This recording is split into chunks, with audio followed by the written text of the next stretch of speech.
ಸೇವೆಗಾಗಿ ನನ್ನ ಕೊಡುವೆನು. ಚಿತ್ರಿಸು ನಿನ್ನ ಹಸ್ತದೇ, ನಿನ್ ಚಿತ್ತ ಮಾಡುವೆನು, ನಿನ್ ಶಬ್ದ ಕೇಳುವೆನು. ನಿನ್ ಚಿತ್ತ ಮಾಡುವೆನು, ನಿನ್ ಶಬ್ದ ಕೇಳುವೆನು. ರೂಪಿಸು ನೀ ನನ್ನ, ರೂಪಿಸು ನೀ, ರೂಪಿಸು ನೀ ನನ್ನ, ರೂಪಿಸು ನೀ ನನ್ನ. ಕೊಡುವೆನು ಕೊಡುವೆನು ನಿನ್ ಕರದಿ, ನನ್ನ ಅರ್ಪಿಸಿ ಅರ್ಪಿಸಿ ನಿನ್ ಪಾದದಿ ನನ್ನ ಕೊಡುವೆನು ಕೊಡುವೆನು. ನಿನ್ ಕರದಿ ನನ್ನ ಅರ್ಪಿಸಿ ಅರ್ಪಿಸಿ ನಿನ್ ಪಾದದಿ. ರೂಪಿಸು ನೀ ನನ್ನ, ರೂಪಿಸು ನೀ, ರೂಪಿಸು ನೀ ನನ್ನ, ರೂಪಿಸು ನೀ. ಕುಂಬಾರನ ಕೈಯಲ್ಲಿ ಚೆಡಿ ಮಣ್ಣುನ ಒಡೆದು ರೂಪಿಸು ನೀ. ಕುಂಬಾರನ ಕೈಯಲ್ಲಿ ಚೆಡಿ ಮಣ್ಣುನ ಒಡೆದು ರೂಪಿಸು ನೀ. ನನ್ ಚಿತ್ತವಲ್ಲ ನಿನ್ ಚಿತ್ತನಾದ, ಕೊಡುವೆನು ನಿನ್ ಕರನೇ. ನನ್ ಚಿತ್ತವಲ್ಲ ನಿನ್ ಚಿತ್ತನಾದ, ಕೊಡುವೆನು ನಿನ್ ಕರನೇ.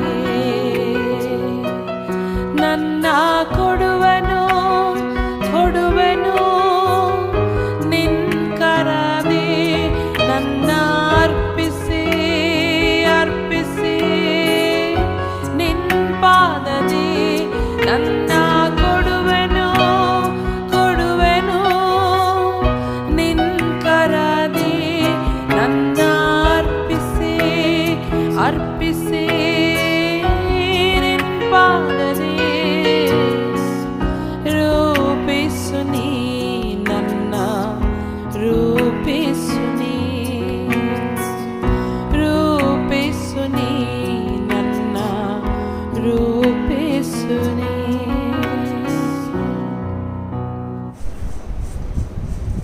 Price the lord. ಯೇಸು ಕ್ರಿಸ್ತನ ಮಧುರವುಳ್ಳ ನಾಮದಲ್ಲಿ ತಮ್ಮೆಲ್ಲರನ್ನು ಮತ್ತೊಂದು ಸಲ ಈ ಭಾನುವಾರದ ಮುಂಜಾನೆ ಆರಾಧನೆಯಲ್ಲಿ ನಾನು ಆಹ್ವಾನಿಸುವಂತವನಾಗಿದ್ದೇನೆ. ಕರ್ತನ ನಾಮಕ್ಕೆ ಸ್ತೋತ್ರವಾಗಲಿ. ನಾವೆಲ್ಲರೂ ತಿರುಗಿ ಆತನ ಸನ್ನಿಧಿಯಲ್ಲಿ ಭೇಟಿಯಾಗುವಂತೆ, ಆತನ ಜೀವವುಳ್ಳ ವಾಕ್ಯಗಳನ್ನು ಕೇಳಿ ನಾವು ಧ್ಯಾನ ಮಾಡುವಂತ ಒಂದು ಕೃಪೆ ಕರ್ತನು ನಮಗೆ ಅನುಗ್ರಹಿಸಿದ್ದಾನೆ. ಕರ್ತನ ನಾಮಕ್ಕೆ ಸ್ತೋತ್ರವಾಗಲಿ. ಯಥಾ ರೀತಿಯಲ್ಲಿ ನಾವು ದೈವ ಸಂದೇಶಗಳನ್ನು ಕೇಳುತ್ತಾ ಬಂದಿದ್ದೇವೆ. ನೀವು ಆನ್ಲೈನ್ ಮಾಧ್ಯಮದಲ್ಲಿ ನೋಡುವುದರ ಮೂಲಕ, ಕರ್ತನ ಸನ್ನಿಧಿಯಲ್ಲಿ ಸಮಯವನ್ನು ಕಳೆಯುವುದರ ಮೂಲಕ, ಪ್ರಾರ್ಥನೆಯಲ್ಲಿ ನೆಲೆಗೊಂಡಿರುವುದರ ಮೂಲಕ ತಾವೆಲ್ಲರೂ ಆಶೀರ್ವಾದ ಹೊಂದುತ್ತೀರಿ ಎಂಬುದಾಗಿ ನಂಬಿ ದೇವರ ನಾಮಕ್ಕೆ ನಾನು ಸ್ತೋತ್ರವನ್ನು ಸಲ್ಲಿಸುವಂತವನಾಗಿದ್ದೇನೆ. ಮತ್ತೊಂದು ಸಲ ಈ ಆರಾಧನೆಯಲ್ಲಿ ನಾವು ಮುಂದೆ ಸಾಗುವ ಹಾಗೆ ನಾವೆಲ್ಲರೂ ನಮ್ಮ ತಲೆಗಳನ್ನು ಬಾಗಿಸಿಕೊಳ್ಳೋಣ. ಕರ್ತನ ಸನ್ನಿಧಿಯಲ್ಲಿ ಪ್ರಾರ್ಥನೆ ಮಾಡೋಣ. ಎಲ್ಲಾ ಒಳ್ಳೆ ದಾನಗಳಿಗೆ ಮೂಲ ಕರ್ತನಾದ ಪರಮ ಪ್ರೀತಿಯುಳ್ಳ ತಂದೆಯಾದ ದೇವರೇ, ನಿನ್ನ ನಾಮಕ್ಕೆ ಸ್ತೋತ್ರವಾಗಲಿ. ಈ ಮುಂಜಾನೆ ವೇಳೆಯಲ್ಲಿ ನಾವು ನಿನ್ನ ಸನ್ನಿಧಿಯಲ್ಲಿ ಬಂದು ನಾವು ನಿನ್ನನ್ನು ಸ್ತುತಿಸಿಕೊಂಡು ಆಡುವಂತವರಾಗಿದ್ದೇವೆ. ಪರಲೋಕದ ದೇವರೇ, ನಮ್ಮ ಪ್ರಾರ್ಥನೆಯನ್ನು ಲಾಲಿಸು, ಪ್ರಾರ್ಥನೆಗೆ ಕಿವಿಗೊಡು ಸ್ವಾಮಿ. ನಾವು ಹಾದು ಹೋಗುವಂತೆ ಎಲ್ಲಾ ಸ್ಥಿತಿಗತಿಗಳ ಮಧ್ಯದಲ್ಲಿ ನೀನು ನಂಬಿಗಸ್ತನಾಗಿದ್ದೆ, ನೀನು ನೀತಿವಂತನು, ಸತ್ಯವಂತನು ಕರ್ತನೆ, ದೇವ ಆತ್ಮಸ್ವರೂಪನು ಕರ್ತನೆ, ಎಂದೆಂದಿಗೂ ನಮ್ಮ ಜೊತೆಯಲ್ಲಿರುವ ಆತನೇ, ನಾವು ನಿನಗೆ ಸ್ತೋತ್ರ ಸಲ್ಲಿಸುತ್ತೇವೆ ಕರ್ತನೆ. ಇನ್ನು ಜನರು ವಿಧ ವಿಧವಾದಂತ ಪರಿಸ್ಥಿತಿಯಲ್ಲಿ, ಬಡತನದಲ್ಲಿ, ಕೊಂದು ಕೊರತೆಗಳಲ್ಲಿ, ಕೆಲಸಗಳ ಅನೇಕ ಸಮಸ್ಯೆಗಳಲ್ಲಿ ಸಿಕ್ಕಿ ಬಿದ್ದಿರುವಾಗ ನಿನ್ನ ಕೃಪಾ ಆಶೀರ್ವಾದವನ್ನು ಅನೇಕರಿಗೆ ನೀಡಬೇಕೆಂಬುದಾಗಿ ನಿನ್ನಲ್ಲಿ ಪ್ರಾರ್ಥಿಸುವಂತವರಾಗಿದ್ದೇವೆ. ಎಲ್ಲಿ ಯಾರಿಗೆ ಯಾವ ವಿಷಯಗಳು ಅಗತ್ಯ ಉಂಟು ಅವೆಲ್ಲವುಗಳನ್ನು ಪರಲೋಕದಿಂದ ನೀನು ಒದಗಿಸು ಎಂಬುದಾಗಿ ಪ್ರಾರ್ಥಿಸುತ್ತೇವೆ. ಅನೇಕರು ವ್ಯಾಕ್ಸಿನ್ ಸಲುವಾಗಿ ಭಯ ಪಡುವಾಗ ಕರ್ತನೆ, ಎಲ್ಲ ಭಯದ ಆತ್ಮ, ಚಿಂತೆ, ಗಾಬರಿಕೆಯನ್ನು ತೆಗೆದುಹಾಕಿ ನಾವು ಧೈರ್ಯವುಳ್ಳವರಾಗಿದ್ದು ಕರ್ತನೆ ಸ್ವಾಮಿ, ಈ ಸ್ಥಿತಿಗತಿಗಳಲ್ಲಿ ನಡೆಯುವಂತ ಎಲ್ಲಾ ಒಂದು ಸಂಗತಿಗಳನ್ನು ತೆಗೆದುಕೊಂಡು ನಾವು ಮುಂದೆ ಸಾಗುವಂತ ಒಂದು ಜ್ಞಾನ ತಿಳುವಳಿಕೆ ನಮ್ಮೆಲ್ಲರಿಗೆ ದಯಪಾಲಿಸು. ಯಾರು ಕಾಯಿಲೆಗೆ ಅಸ್ವಸ್ಥತೆಗೆ ಒಳಗಾಗದಂತೆ ಸ್ವಾಮಿ, ಅನೇಕರು ಶಾರೀರಿಕವಾಗಿ ಬಲಹೀನತೆಯಲ್ಲಿರುವಾಗ ನಿನ್ನ ಬಲಶಕ್ತಿಗಳನ್ನು ಆ ಪ್ರಿಯ ಮಕ್ಕಳಿಗೆ ನೀಡಬೇಕೆಂಬುದಾಗಿ ನಿನ್ನಲ್ಲಿ ಪ್ರಾರ್ಥಿಸುವಂತರಾಗಿದ್ದೇವೆ. ನಮ್ಮ ಜೀವಿತಕ್ಕೆ ನೀನು ಆಧಾರನಾಗಬೇಕು ಕರ್ತನೆ. ಅನೇಕ ಮಕ್ಕಳು ಪಾಸ್ ಆಗಿದ್ದಾರೆ, ತಮ್ಮ ಮುಂದಿನ ತರಬೇತಿಯ ಒಂದು ಕಾಲೇಜ್ಗೋಸ್ಕರ ಅಡ್ಮಿಷನ್ಸ್ ಗಳನ್ನು, ಕರಿಯರ್ಗೋಸ್ಕರ ಅಡ್ಮಿಷನ್ ಸಿದ್ಧತೆಗಳನ್ನು ಮಾಡಿಕೊಳ್ಳುವಾಗ ನಿನ್ನ ಜ್ಞಾನ ತಿಳುವಳಿಕೆ ಅವರಿಗೆ ಕೊಡು. ಯಾವ ಮಕ್ಕಳು ಯಾವ ವರ್ಷಕ್ಕಾಗಿ ಹಿಂಜರಿದಂತೆ ಸ್ವಾಮಿ, ಅವರ ವರ್ಷಗಳು ವೇಸ್ಟ್ ಆಗದಂತೆ ಕರ್ತನೆ, ತಕ್ಕ ಸಮಯದಲ್ಲಿ ಎಲ್ಲಾ ಮಕ್ಕಳಿಗೆ ಅಡ್ಮಿಷನ್ ಸಿಗುವಂತ ಕೃಪೆ ಸ್ವಾಮಿ ನೀನು ನೀಡಬೇಕೆಂಬುದಾಗಿ ಪ್ರಾರ್ಥಿಸ್ತೇವೆ.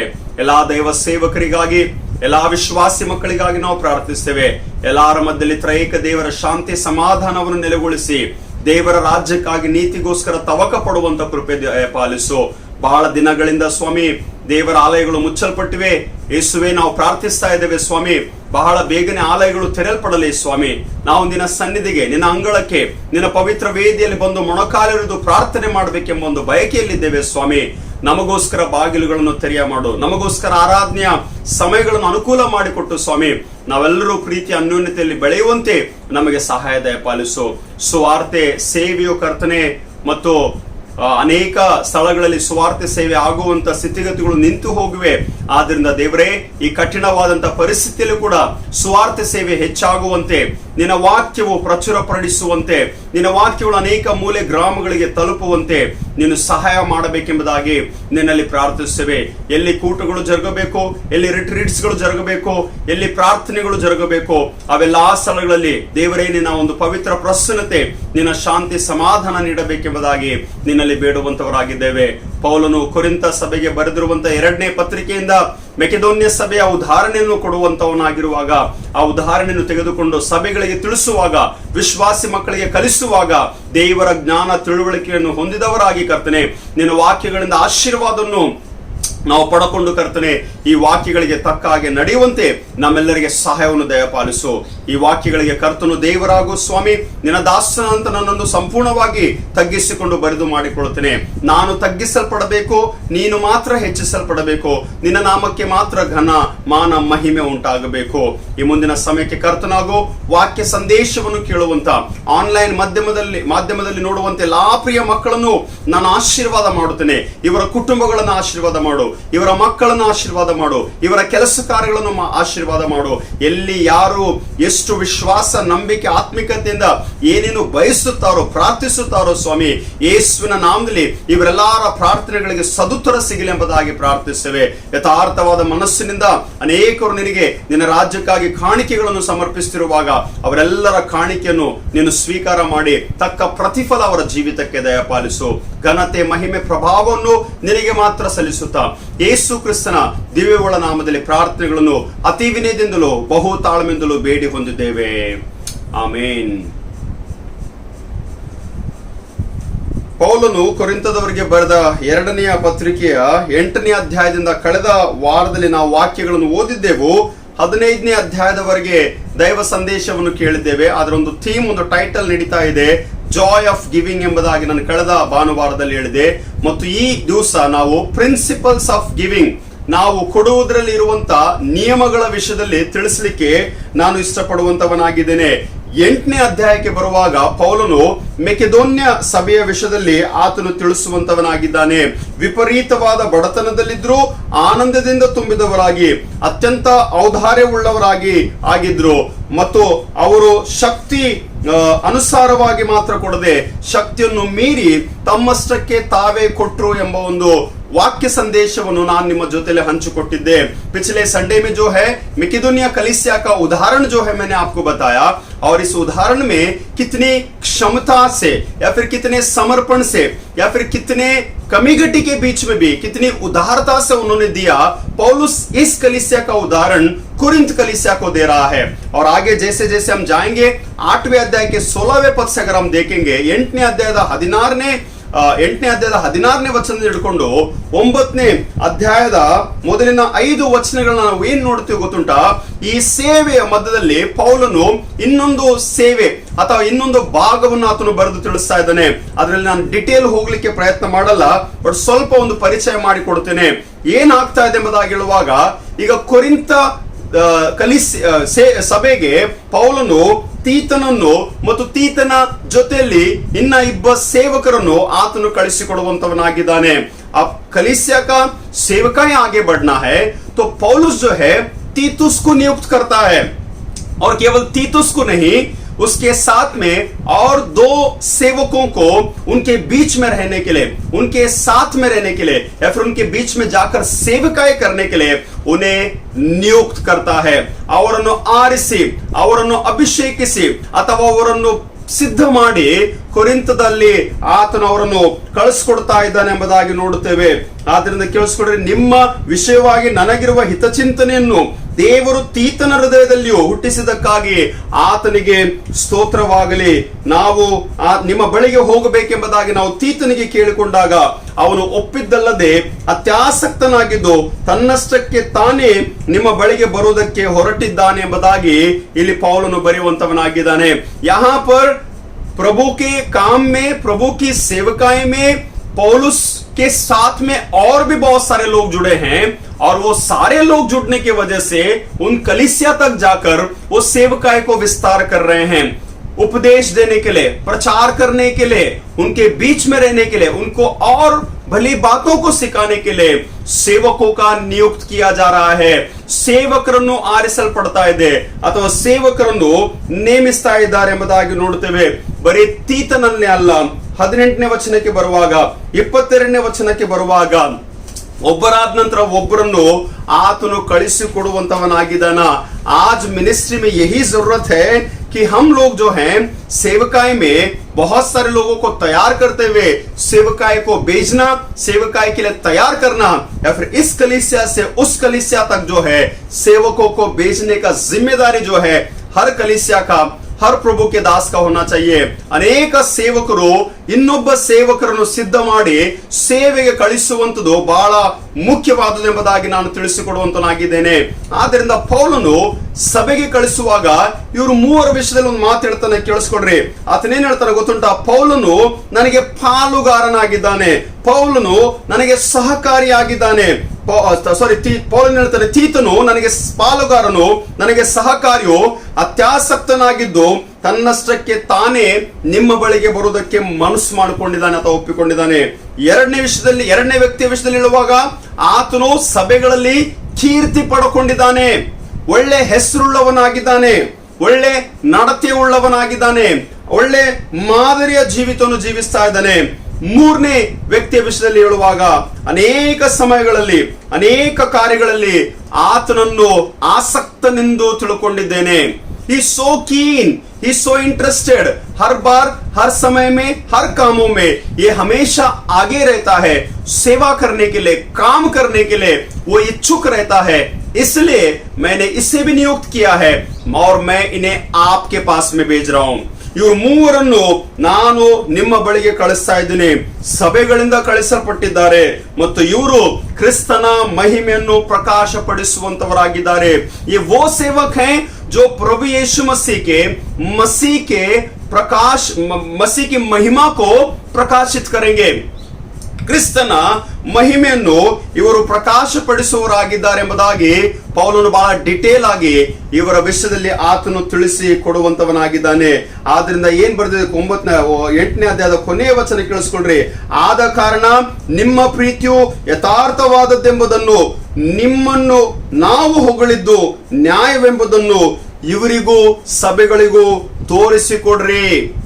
When the servant of God comes to you, when the man of God comes to you to serve, you honor him, you respect him, you give your best and you support him, you stand with him. कितना सुंदर दृष्टांत है, कितना सुंदर बातें हैं पता है। पौलुस जब लिखता है ना, you should read from your heart and mind, अपने हृदय की गहराई से इन संदेश को, इन वचनों को अगर आप पढ़ेंगे ना, पौलुस एक जगह पर है, कलीसिया एक जगह पर है, और इन तीन लोगों को कोरिंथ कलीसिया में भेजकर उनकी आत्मिकता को मजबूत करना चाहता है। There was a time he had a complaint about those people, but now there is a time that he is praising about this church. एक समय था कि उस कलीसिया के प्रति उसे दुख था, मन में खेद था, उसे एक तरह का हर्ट हुआ था, लेकिन अब जो है कोरिंथ कलीसिया के बारे में वो बड़ाई करता है, तारीफ करता है और उन्हें इनकरेज करता है कि जो तारीफ मैं तुम्हारी कर रहा हूं, उस तारीफ के अनुसार इन सेवकों के ऊपर ध्यान दो, इनका देख रेख करो, इनके साथ में खड़े रहो और इनके संग संग जो है ಪ್ರಭು की ಸೇವಕಾಯಿ को आगे बढ़ाओ. ಇವರ ಜೊತೆಯಲ್ಲಿ ನೀವು ಸೇವೆಯನ್ನು ಮುಂದುವರಿಸಿರಿ ಎಂಬುದಾಗಿ. ಆದ್ದರಿಂದ ದೇವ ಜನರಿಗೋಸ್ಕರ ನಡೆಯುವ ಸಹಾಯ ಕಾರ್ಯವನ್ನು ಕುರಿತು ನಿಮಗೆ ಬರೆಯುವುದಕ್ಕೆ ಅವಶ್ಯವಿಲ್ಲ. ನಿಮ್ಮ ಮನಸ್ಸು ಸಿದ್ಧವಾಗಿದೆ ಎಂಬುದಾಗಿ ನನಗೆ ಗೊತ್ತುಂಟು. 1 ವರ್ಷದ ಹಿಂದೆ ಆಕಾಯದವರು ಸಹಾಯ ಮಾಡುವುದಕ್ಕೆ ಸಿದ್ಧವಾಗಿದ್ದರಿಂದ ಮೆಕೆದೋನ್ಯದವರ ಮುಂದೆ ನಿಮ್ಮನ್ನು ಹೊಗಳುತ್ತಾ ಇದ್ದೇನೆ ಎಂಬುದಾಗಿ ಆತನು ಹೇಳುತ್ತಾನೆ. Now the growth of the church is so good that he is praising about this church to the other church. अब कोरिंथ कलीसिया का बढ़ोतरी इतना बढ़ चुका है कि कोरिंथ कलीसिया के लोगों के बारे में वो दूसरे कलीसिया के सामने वो बड़ाई कर रहा है, तारीफ कर रहा है, प्रभु में उन प्रभु को महिमा दे रहा है करके हम लोग देखते हैं. So in the midst of all these plannings, ಸೇವೆಯ ಎಲ್ಲ ಒಂದು ಉದ್ದೇಶದ ಮಧ್ಯದಲ್ಲಿ ಸೇವೆಯ ಮುಖ್ಯ ಭಾಗ, ಸೇವೆ ಮುಂದುವರಿಬೇಕಾದ್ರೆ, ಸೇವೆಯು ಆಧಾರಗೊಳ್ಳಬೇಕಾದ್ರೆ, ದೇವರ ರಾಜ್ಯವು ವಿಸ್ತಾರವಾಗಬೇಕಾದ್ರೆ, ಕೇಳಿಸ್ಕೊಡ್ರಿ ಎಲ್ಲ क्राइस्त विश्वासिகளே, सारे मसीह लोग, सारे कलीसिया के लोग और खास करके मेथडिस्ट कलीसिया के लोगों को मैं एनकरेज करना चाहूंगा. अगर हमारे कलीसिया का काम विस्तार होना है, हमारे कलीसिया के कार्य बढ़ना है, सुसमाचार का प्रचार होना है, मिशनरीज को, पास्टर्स को, इवेंजलिज्म को अगर हमें बढ़ावा देना है या फिर उसकी बढ़ोतरी करना है, तो प्रभु के राज्य में बोना बहुत जरूरी है. And the passage that continues now from chapter 9 to verse 6 onwards, 9ನೇ ಅಧ್ಯಾಯದ 6ನೇ ವಚನದಿಂದ 15ನೇ ವಚನವರೆಗೆ ಎಂಡ್ ಮಾಡ್ತಾ ಇದ್ದಾನೆ. ಆತನೇನು ಹೇಳ್ತಾನೆ ಗೊತ್ತುಂಟಾ? ಪೌಲನು ಕೊರಿಂಥದ ಸಭೆಯವರನ್ನು ಉದಾರವಾಗಿ ಕೊಡುವುದಕ್ಕೆ ಪ್ರೇರೇಪಿಸಿದ್ದಾನೆ. In the first part, 9ನೇ ಅಧ್ಯಾಯದ ಮೊದಲನೇ ಭಾಗದಲ್ಲಿ ಸೇವಕರ ಜೊತೆಯಲ್ಲಿರ್ರಿ, ಸೇವಕರನ್ನು ನೋಡ್ಕೊಳ್ರಿ, ಸೇವಕರನ್ನು ಸ್ವೀಕಾರ ಮಾಡ್ರಿ, ಸೇವಕರ ಜೊತೆಲಿ ಸೇವೆ ಮಾಡ್ರಿ ಎಂಬುದಾಗಿ ಹೇಳಿ ಸೇವಕರನ್ನು ನೋಡಿಕೊಳ್ಳೋದಕ್ಕೆ ಪ್ರೇರೇಪಿಸ್ತಾ ಇದ್ದಾನೆ. ಆದರೆ 2ನೇ ಭಾಗದಲ್ಲಿ ನೀವು ಉದಾರವಾಗಿ ಕೊಡಬೇಕು ಎಂಬುದಾಗಿ ಪ್ರೇರೇಪಿಸುವಂತವನಾಗಿದ್ದಾನೆ. ಯು ಮಸ್ಟ್ ಗಿವ್ ಜನರಸ್ಲಿ, आप उधार मन से दो. इसका प्रेरणा जो है पौलुस कोरिंथ कलीसिया को दे रहा है. मैं आपको बता दूं why he has to give the same message, same topic, same thoughts second time. ಯಾಕೆ ಪೌಲನು 2ನೇ ಸಲ ಇದೇ ವಿಚಾರ ಹೇಳ್ತಾ ಇದ್ದೇನ್ರಿ? 8ನೇ ಅಧ್ಯಾಯದಲ್ಲಿ ಹೇಳಿ ಆಯ್ತು, ಮೆಕೆದೋನ್ಯ ಸಭೆಯವರ ಉದಾಹರಣೆ ಕೊಟ್ಟಾಯ್ತು, ಮೆಕೆದೋನ್ಯ ಸಭೆಯವರ ಔದಾರ್ಯವನ್ನು ತಿಳಿಸಿ ಆಯ್ತು, ಅವ್ರು ಯಾವ ರೀತಿಯಲ್ಲಿ ಕೊಟ್ಟಿದ್ದಾರೋ ನೀವು ಕೊಡ್ರಿ ಎಂಬುದಾಗಿ ಹೇಳಿ ಆಯ್ತು. ಆದ್ರೆ ಅದರ ಮಿಗಿಲಾಗಿ 2ನೇದಾಗಿ ಕೂಡ ಒತ್ತಾಯ ಮಾಡ್ತಾ ಇದ್ದಾನೆ. मेनी टाइम पीपल वंडर, बहुत से बार लोग क्या बोलते हैं पता है, ये बार बार पादरी एक ही टॉपिक पे बात करता है या फिर ये बार बार ये पादरी रिपीट कर रहा है. मुझे नहीं पता है, 2-3 महीने से लगातार मैं कोरिंथ कलीसिया के इन 9 अध्यायों के ऊपर मनन कर रहा हूं. कितने लोग इंटरेस्टिंगली सुन रहे हैं, कितने लोग डेडिकेशन रखते हुए सुन रहे हैं, मैं नहीं जानता. But I am rejoicing in the Lord. The planning I do, the preparation I have, you know, I feel so happy to explain these passages. मुझे बहुत खुशी होती है कि इन सारे भागों को वर्णन करने के लिए. But if there are someone who is not able to understand, अगर किसी को समझ में नहीं आ रहा है कि ये बार बार चीजें दोहराया जा रहा है, बातों को दोहराना नहीं, लेकिन यहाँ पर वचन है जो प्रभु लोगों में अपेक्षा करता है कि बार बार आप लोग समझे. ಪದೇ ಪದೇ ವಾಕ್ಯಗಳನ್ನು ನೀವು ಅರ್ಥ ಮಾಡ್ಕೊಳ್ಬೇಕು, ಆಳವಾಗಿ ಗ್ರಹಿಸಿಕೊಳ್ಳಬೇಕು ಎಂಬುದಾಗಿ ಕರ್ತನು ಬಯಸುವಂತವನಾಗಿದ್ದಾನೆ. ಆದ್ರಿಂದ 2ನೇ ಸಲ ತಿರುಗಿ ಪೌಲನು ಸಭೆಯವರಿಗೆ ಪ್ರೇರೇಪಿಸ್ತಾ ಇದ್ದಾನೆ, ಉದಾರವಾಗಿ ಕೊಡ್ರಿ ಎಂಬುದಾಗಿ. ಆದ್ರಿಂದ ಸಭೆಯವರಿಗೆ ಏನ್ ಹೇಳಿದೆ?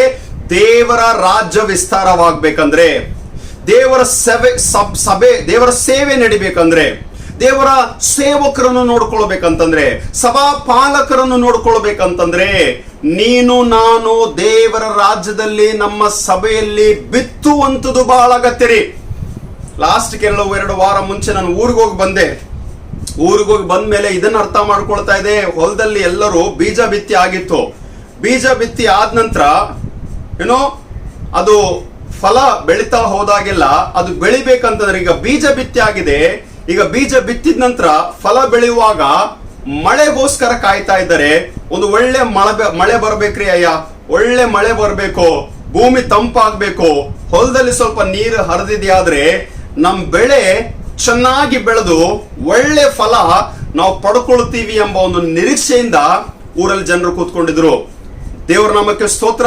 ತಕ್ಕ ಸಮಯದಲ್ಲಿ ದೇವರು ಬೇಕಾದಷ್ಟು ಅಥವಾ ಸಾಕಾದಷ್ಟು ಮಳೆಯನ್ನು ಒದಗಿಸಿ ಅವರು ಸಂತೃಪ್ತರಾಗುವಂತೆ ದೇವರು ಅವರಿಗೆ ಮೇಲೆ ಕೃಪೆಯನ್ನು ಅನುಗ್ರಹಿಸಿದ್ದಾನೆ. ಯಾಕೆ ಈ ವಿಚಾರ ಹೇಳ್ತಾ ಇದ್ದೇನೆ ಗೊತ್ತುಂಟಾ?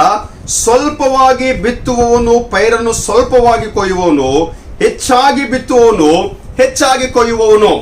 ಈಗ ಇಲ್ಲಿ ಏನೋ ಬಿತ್ತಬೇಕ್ರಿ, ಎಲ್ಲಿವರೆಗೆ ನೀನು ನಾನು ಬಿತ್ತುವುದಿಲ್ಲ, ನಾನು ಕೊಯ್ಯುವುದಿಲ್ಲ, ದೇವರ ರಾಜ್ಯ ದೇವರ ಸೇವೆಯು ವಿಸ್ತಾರವಾಗುವುದಿಲ್ಲ. Why do we expect something from others? हम दूसरों से, अलग प्रांत से, अलग देश से, फॉरेन कंट्री से हम क्यों एक्सपेक्ट करते हैं? मैं यहाँ पर ये भी बता दूं, 50 और 70 और 80 साल पहले हमारे बाप दादाओं के समय में, ನಮ್ಮ ತಂದೆಗಳ ಸಮಯದಲ್ಲಿ ತಾತ ಮುತ್ತಾತಿಂದ್ರ ವೇಳೆಯಲ್ಲಿ ಅನೇಕ ಫಾರಿನ್ ಮಿಷನರೀಸ್ ಗಳು ಬಂದು ಅವರು ಸುವಾರ್ತೆ ಸೇವೆಯನ್ನು ಮಾಡಿದ್ರು, ದೇವರ ರಾಜ್ಯವನ್ನು ವಿಸ್ತಾರ ಮಾಡಿದ್ರು. ನಮ್ಮ ಹಳ್ಳಿಗಳಲ್ಲಿ ನಮ್ಮ ಮೂಲ ಸ್ಥಾನ ಗ್ರಾಮ ಯಾವ ಸ್ಥಳದಿಂದ ನಾವು ಬರ್ತೀವಿ, जिस गांव से हम लोग आते हैं ना, वो हमारा जड़ है, वो हमारा फाउंडेशन है, जो हमारे बाप दादाओं का जन्म का स्थल है. और वहां पर कोई मिशनरीज, कोई फॉरेनर्स आकर वचन का बीज बोए, और वो बीज बोने की वजह से ये 70-80 साल में आप और मैं जो है आशीष में ठहरे हैं, और इस मुंबई या फिर बैंगलोर या फिर कोई भी प्रांत में जाकर हम अपने जीवन को बिता रहे हैं. Why did they sow the seed? ಯಾಕೆ ಅವರು ಬೀಜವನ್ನು ಬಿತ್ತಿದ್ರು? ಯಾಕಂದ್ರೆ ಅವ್ರು ಏನೇ ಬಿತ್ತಿದ್ರು, ಹಣವನ್ನು ಬಿತ್ತಿದ್ರು, ಆಲಯಗಳನ್ನು ಸ್ಥಾಪನೆ ಮಾಡಿದ್ರು, ಸುವಾರ್ತೆ ಸೇವೆಯನ್ನು ಮಾಡಿದ್ರು, ವಾಕ್ಯದ ಬೀಜವನ್ನು ಬಿತ್ತಿದ್ರು, ಅವರ ಫಲವು ಈ ದಿವಸ ಕಂಡು ಬರುವಂತದ್ದಾಗಿದೆ. Today God is expecting from you and me that you and I need to sow the seed. आपको और मुझे प्रभु के राज्य में बोना बहुत जरूरी है, और जो बोएगा वही काटेगा, और जो जितना बोएगा उतना काटेगा. ಯಾರು ಎಷ್ಟು ಬೀಜವನ್ನು ಬಿತ್ತುತ್ತಾರೋ ಅಷ್ಟೇ ಪೈರನ್ನು ಕೊಯ್ಯುವಂತವರಾಗಿದ್ದೇವೆ. ಎಷ್ಟು ಚೆನ್ನಾಗಿ ಎಕ್ಸ್ಪ್ಲೇನ್ ಮಾಡ್ತಾ ಇದ್ದಾನೆ ಗೊತ್ತುಂಟಾ?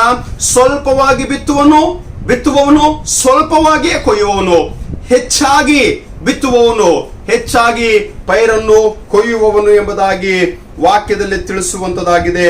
ಆದ್ರಿಂದ ನಾನು ಯಾವ ರೀತಿಯಲ್ಲಿ ಬಿತ್ತಬೇಕು? How can I sow the seed? ಸುನಿಯಗ ಧ್ಯಾನ್ ಸೆ ಜೋ ಪ್ರಿನ್ಸಿಪಲ್ಸ್ ಆಫ್ ಗಿವಿಂಗ್, ಕೊಡುವಂತದರ ನಿಯಮಗಳು ಏನುಂಟು ಗೊತ್ತುಂಟಾ?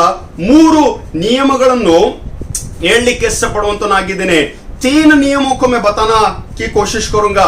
पिछले संडे मैसेडोनियन चर्च के उदाहरण को दिया, और इस संडे जो है देने के नियम के बारे में बताना चाहूंगा. और यहां पर क्या देखते हैं? 3 things. The first thing, give prayerfully. ಪ್ರಾರ್ಥನೆಯ ಸ್ವರೂಪದಲ್ಲಿ ಕೊಡುವಂತದ್ದು ಬಹಳ ಅಗತ್ಯ. Whenever you give, you must give with a prayerful heart. ಪ್ರಾರ್ಥನೆಯ ಮೂಲಕ ಕೊಡುವಂತದ್ದು ಬಹಳ ಅಗತ್ಯ. ಪ್ರಾರ್ಥನೆ ಎಂಬುದಾಗಿ ಹೇಳುವಾಗ ಕೇಳಿಸ್ಕೊಡ್ರಿ ಚೆನ್ನಾಗಿ, ನಾವು ಯಾವಾಗಲೂ ಪ್ರಾರ್ಥನೆ ಎಂಬುದಾಗಿ ಏನು ಎಂಬುದಾಗಿ ಕೇಳುವಾಗ, you talk to God and God speak to you. You listen to His voice, even maybe through prayer or through the reading of His word. प्रार्थना में हम परमेश्वर से बात करते हैं, प्रार्थना में हम परमेश्वर के आवाज को सुनने की कोशिश करते हैं, या फिर प्रार्थना के साथ में जब हम वचन को पढ़ते हैं, we do say कि परमेश्वर मुझसे बातें कर रहा है. So prayer has some place in your spiritual life. आत्मिक जीवन में प्रार्थना का कुछ अहमियत है. आत्मिक जीवन में प्रार्थना एक जगह को बना के रखता है. आत्मिक जीवन में प्रार्थना वो है जो मांगा जाता है, और जब वो मांगा जाता है उस प्रार्थना में हम उसे पाते हैं. इन अदर वर्ड्स परमेश्वर प्रार्थना को सुनकर तुम्हें प्रदान करता है, तुम्हें देता है. So have you ever thought कि देने के लिए भी ಪ್ರಾರ್ಥನಾ करके देना बहुत जरूरी है. ಅನೇಕರು ಕೊಡುವಕ್ಕಿಂತ ಮುಂಚೆ ಸಿದ್ಧತೆಗಳನ್ನು ಮಾಡ್ಕೊಳ್ರಿ. ಸಿದ್ಧತೆ ಅರ್ಥ ಆಗ್ತಾ ಇದೆಯಾ? ಸಂಡೇ ಗುಡಿಗೆ ಹೋಗ್ಬೇಕು, ಕ್ಯಾಶುವಲ್ ಆಗಿರ್ತೀವಿ ಬಹಳ ನಾವು. ಈಗಾದ್ರೆ ಬಹಳ 1.5 ವರ್ಷ ಆಯ್ತು, ಅಷ್ಟು प्रिपेयर्ड आगे यारू इल्ला. In even some of the families I could say कुछ घरों में ऐसे भी प्रैक्टिस है कि किसी को कुछ फर्क नहीं गिरता है, ना संडे सर्विस का, ना ऑनलाइन मीटिंग का, ना बैठने का तौर तरीका, ना आराधना में भाग लेने का, और यहाँ तक कि वो दान पेटी है या नहीं है, उसमें दान डालना या दान पहुंचाने का कोई सही समर्पण, कोई सही सोच को लेकर कोई नहीं चल रहे हैं. लेकिन प्रभु क्या सिखाता है पता है? बीज बोने वाला जब बीज बोएगा तो इसी मकसद से बोएगा कि जब मैं बीज बो रहा हूं इसका फल मैं जरूर काटूंगा. ನಾವು ಕೊಡುವಾಗ ಪ್ರಾರ್ಥನೆಯ ಸ್ವರೂಪದಲ್ಲಿ ಕೊಡುವಂತದ್ದು ಬಹಳ ಅಗತ್ಯ. ಸೊ ಐ ವಾಸ್ टेलिंग कि जब हम चर्च में जाते आते हैं तो भी हम कम सो कैजुअली हम कैसे देते हैं, कैसे देना है, कोई प्रिपेयर नहीं करता है. But whenever you come to church, ದೇವರ ಆಲಯಕ್ಕೆ ಬರುವಾಗ ಪ್ರಿಪೇರ್ ಮಾಡಿಕೊಂಡು, ಸಿದ್ಧತೆ ಮಾಡಿಕೊಂಡು, ದೇವರೇ ನನ್ನಲ್ಲಿ ಇಷ್ಟುಂಟು ಸ್ವಾಮಿ, ನಾನು ಇಷ್ಟು ಕೊಡಬೇಕು, ನಾನು ಪ್ರಾರ್ಥನೆ ರೂಪದಲ್ಲಿ ಕೊಡ್ತಾ ಇದ್ದೀನಿ, ನಾನು ಕೊಟ್ಟರೆ ನನಗೆ ಕೊಡಲ್ಪಡುವುದೆಂಬ ನಂಬಿಕೆ ನನಗುಂಟು, ನಾನು ಬಿತ್ತುತ್ತಾ ಇದ್ದೀನಿ ಸ್ವಾಮಿ, ನಾನು ಕೊಡ್ತಾ ಇದ್ದೀನಿ ಸ್ವಾಮಿ, ನೀನು ನನಗೆ ಹೇಗೆ ಒದಗಿಸ್ತೀಯೋ, ನನ್ನ ಅಗತ್ಯಗಳನ್ನು ಹೇಗೆ ಪೂರೈಸ್ತೀಯೋ ನನಗೆ ಗೊತ್ತಿಲ್ಲ, ಆದ್ರೆ ನಾನು ಕೊಡುವಂತ ಮನಸ್ಸಿನಿಟ್ಟುಕೊಂಡಿದ್ದೀನಿ ಎಂಬ ಒಂದು ಪ್ರಾರ್ಥನೆ ನನ್ನಲ್ಲಿ ಉಂಟು ಅಂತದ್ದು ಬಹಳ ಅಗತ್ಯ. I must give prayerfully, have a prayerful mind, have a prayerful heart. प्रार्थना का सोच, प्रार्थना का मन को लेकर हमें परमेश्वर के राज्य में बोना बहुत जरूरी है. You know I would give one example, सुनिएगा. जो एक उदाहरण को जब हम देखते हैं, यू नो मत्ती रचित सुसमाचार में प्रभु यीशु मसीह एक उदाहरण को देता है कि एक धनवान व्यक्ति आकर प्रभु से पूछता है कि मैं अनंत काल के जीवन को पाने के लिए क्या करूं, ನಾನು ನಿತ್ಯ ಜೀವನ ಪಡೆಯಬೇಕಕ್ಕೆ ಏನ್ ಮಾಡಬೇಕೆಂಬುದಾಗಿ. ಯೇಸು ಸ್ವಾಮಿ ಹೇಳ್ತಾನೆ, ಆಜ್ಞೆಗಳನ್ನು ಕೈಕೊಂಡು ನಡಿಬೇಕು. ಓ ಯೇಸುವೆ, ನಾನು ಎಲ್ಲವೂ ಚಿಕ್ಕಂದಿನಿಂದ ಅನುಸರಿಸಿಕೊಂಡು ಬರ್ತಾ ಇದ್ದೀನಿ. You know I follow the commandments, I follow the law, मैं मूसा के तौरा को या फिर उन सारे व्यवस्थाओं का बचपन से मैं पालन कर रहा हूं. प्रभु यीशु मसीह उस जवान से कहता है कि देख, सब कुछ सही है, सब कुछ अच्छा है, लेकिन you know this man has come to Jesus with all the practices that he had in his life. सुनिएगा ध्यान से, प्रार्थना स्वरूप नहीं आया है, समर्पण के साथ में नहीं आया. वो यीशु मसीह है ना, चलो जाके मिलेंगे. वो यीशु मसीह आए ना, चलो जाके बातचीत करेंगे. सुनिएगा, बहुत सारे मसीह लोगों में यही कमी घटी है. When you come to church, when you meet your pastor, when you have a time of fellowship, when you sit in the meeting, I do not know how many of us are coming with a prayer. ಪ್ರಾರ್ಥನೆಯ ರೂಪದಲ್ಲಿ ಎಷ್ಟು ಜನ ಸಿದ್ಧತೆ ಮಾಡ್ಕೊಂಡು ಬರ್ತೀವೋ ನನಗೆ ಗೊತ್ತಿಲ್ಲ. ಆದ್ರೆ ಇದನ್ನು ಹೇಳಲಿಕ್ಕೆ ಇಷ್ಟಪಡ್ತೇನೆ, ಐಶ್ವರ್ಯವಂತನು ಬಂದ್ರೆ ಸುಮ್ನೆ ಹಂಗೆ ಬಂದನ್ರಿ, ಮಾತಾಡಕ್ಕೆ ಬಂದಿದ್ದಾನೆ. ಯಾವ ಸಮರ್ಪಣೆ ಆತನಲ್ಲಿಲ್ಲ, ಯಾವ ಸಿದ್ಧತೆ ಆತನಲ್ಲಿಲ್ಲ. ಸುಮ್ನೆ ಯೇಸುವಿಗೆ 2 ಮಾತು ಹೇಳ್ಕೊಂಡು ನಾನು ದೇವ್ರ ರಾಜ್ಯ ಪಡ್ಕೋಬೇಕಂತಂದ್ರೆ ಏನ್ ಮಾಡ್ಬೇಕು ಅಂತ ಕೇಳಕ್ ಬಂದನ್ರಿ. ಯೇಸು ಸ್ವಾಮಿ ಹೇಳ್ತಾನೆ, ಎಲ್ಲ ಒಳ್ಳೇದು, ಆದ್ರೆ ನಿನ್ನಲ್ಲಿ ಒಂದು ಕಡಿಮೆ ಉಂಟು, ನಿನ್ನ ಎಲ್ಲ ಸಂಪತ್ತನ್ನು ಬಡವರಿಗೆ दान माडो, तेरे सारे धन को तू गरीबों को बांट दे.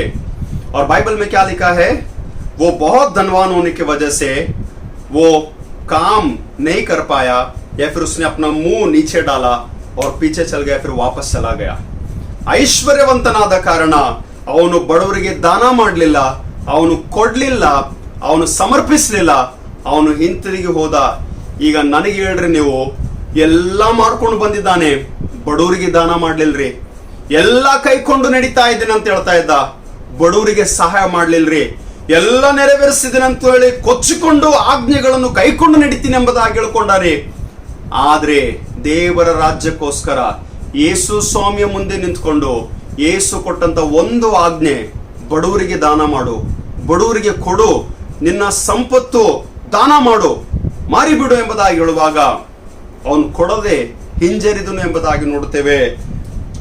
ಅವನು ಹೇಗೆ ನಿತ್ಯ ಜೀವನ ಪಡ್ಕೊಳ್ತಾನೋ ನನಗೆ ಗೊತ್ತಿಲ್ಲ. ಆದ್ದರಿಂದ ಯೇಸು ಸ್ವಾಮಿ ಹೇಳಿದಾನೆ, ಒಂದು ಒಂಟೆಯು ಸೂಜೆ ಕಣ್ಣಿನಲ್ಲಿ ಹೋಗುವುದು ಸುಲಭ, ಆದ್ರೆ ಐಶ್ವರ್ಯವಂತನು ದೇವರ ರಾಜ್ಯಕ್ಕೆ ಸೇರುವುದು ಬಹಳ ಕಷ್ಟ.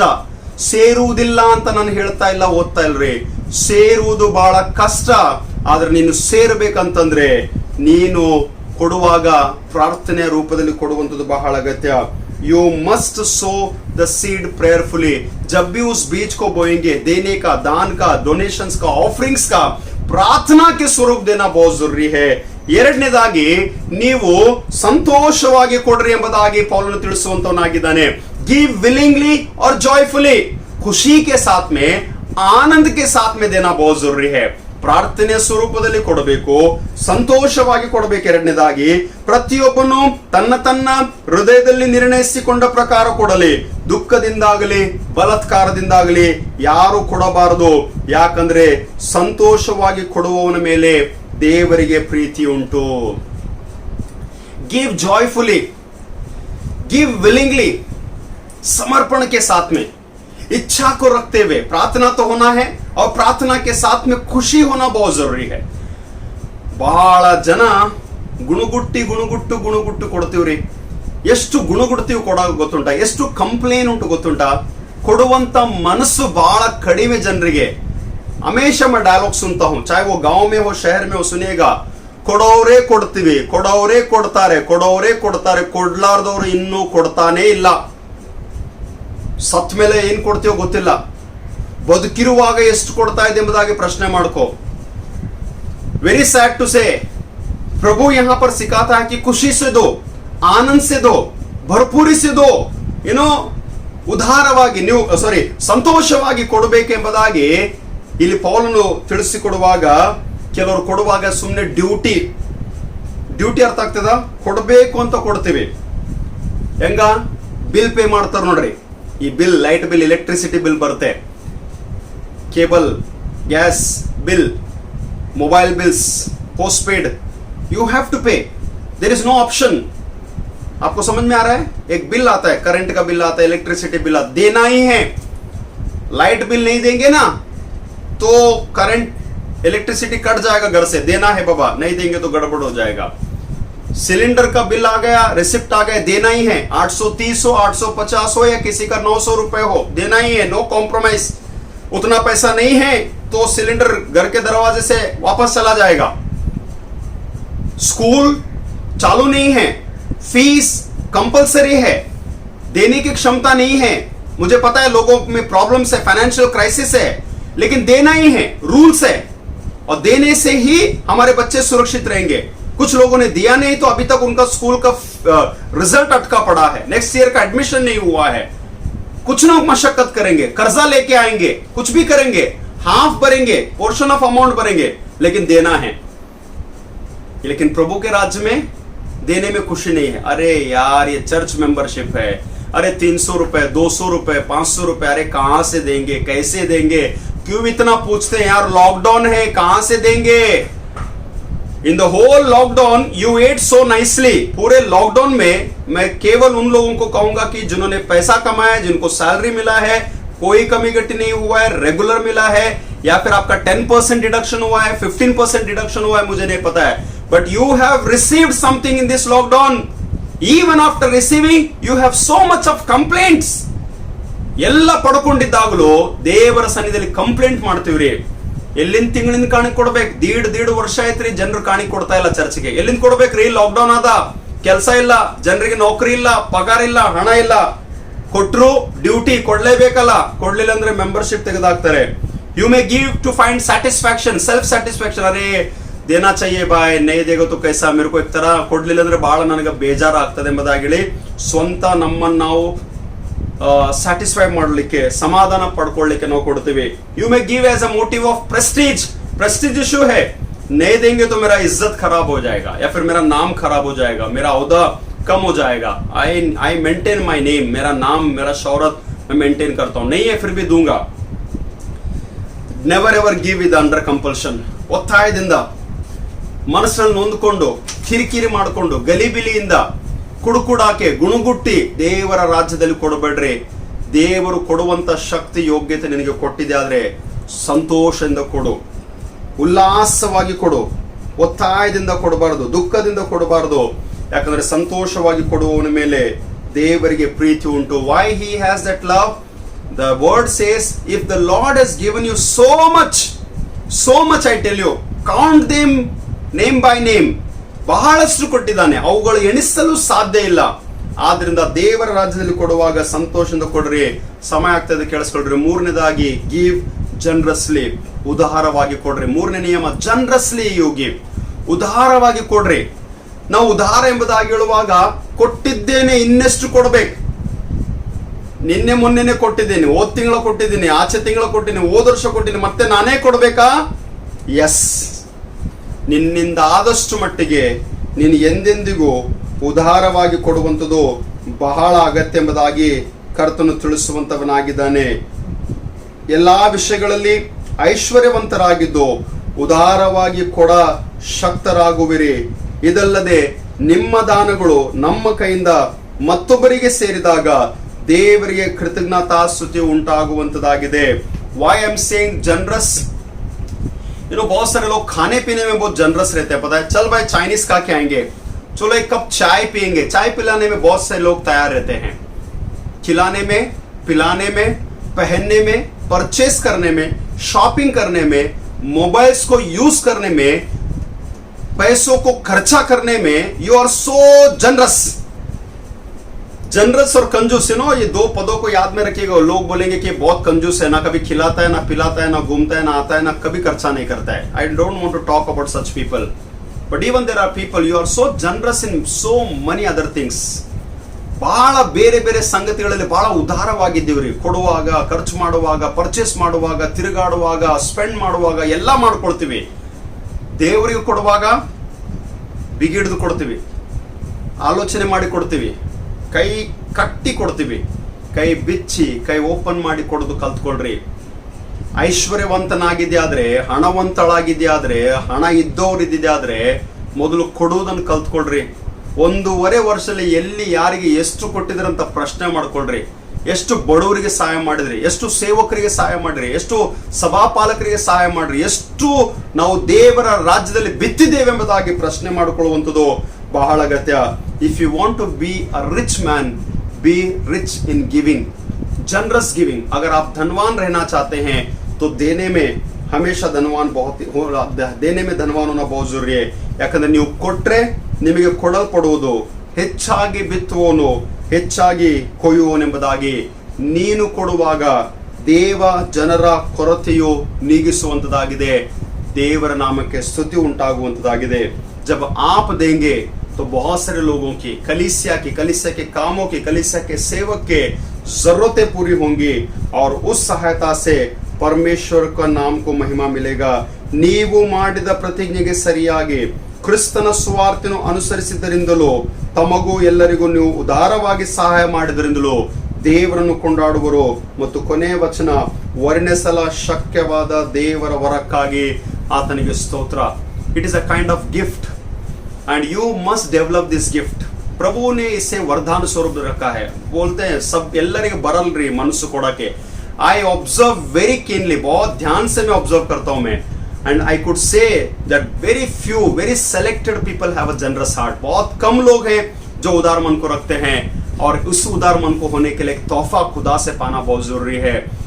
ವರ್ಣಿಸಲು ಶಕ್ಯವಾದ ವರಕ್ಕಾಗಿ ಪ್ರಾರ್ಥನೆ ಮಾಡ್ರಿ. ನೀವು ಬಡವರಿದ್ರು, ಕೆಲಸ ಉಂಟು, ಕೆಲಸ ಇಲ್ಲೋ, ಸೇವಕರು ಏನಿದೆ ಪರವಾಗಿಲ್ಲ, ಆದ್ರೆ ಕೊಡುವಾಗ ಉದಾರವಾಗಿ ಕೊಡುವಂತ ಒಂದು ಮನಸ್ಸನ್ನಿಟ್ಕೊಳ್ಳುವಂಥದ್ದು ಬಹಳ ಅಗತ್ಯ.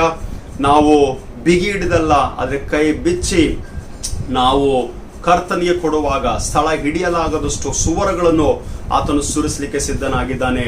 ಆದ್ದರಿಂದ ಬೇರೆಯವರ ಕೊರತೆಗಳನ್ನು ನೀಗಿಸುವುದಕ್ಕಾಗಿ ನಾವು ಉದಾರವಾಗಿ ಕೊಡುವಂತ ಮನಸ್ಸು ಕರ್ತನೆ ನಮಗೆ ದಯಪಾಲಿಸಲಿ. ಕರ್ತನು ನಮ್ಮೆಲ್ಲರನ್ನ ಆಶೀರ್ವಾದ ಮಾಡಲಿ. ಈ ವಾಕ್ಯಗಳ ಮೂಲಕ ಕರ್ತನ ನಿಮ್ಮನ್ನು ಪ್ರೇರೇಪಿಸಲಿ. ಎಷ್ಟು ಜನ ತಿಂಗಳಿನ ಕಾಣಿಕೆ ಬಾಕಿ ಇಟ್ಕೊಂಡ್ರು ನನಗೆ ಗೊತ್ತಿಲ್ಲ, but God is testing you. ದೇವರು ನಿನ್ನನ್ನು ಪರೀಕ್ಷಿಸ್ತಾ ಇದ್ದಾನೆ. ದೇವರು ನಿನ್ನ ಕುಟುಂಬಗಳನ್ನು ಪರೀಕ್ಷಿಸ್ತಾ ಇದ್ದಾನ.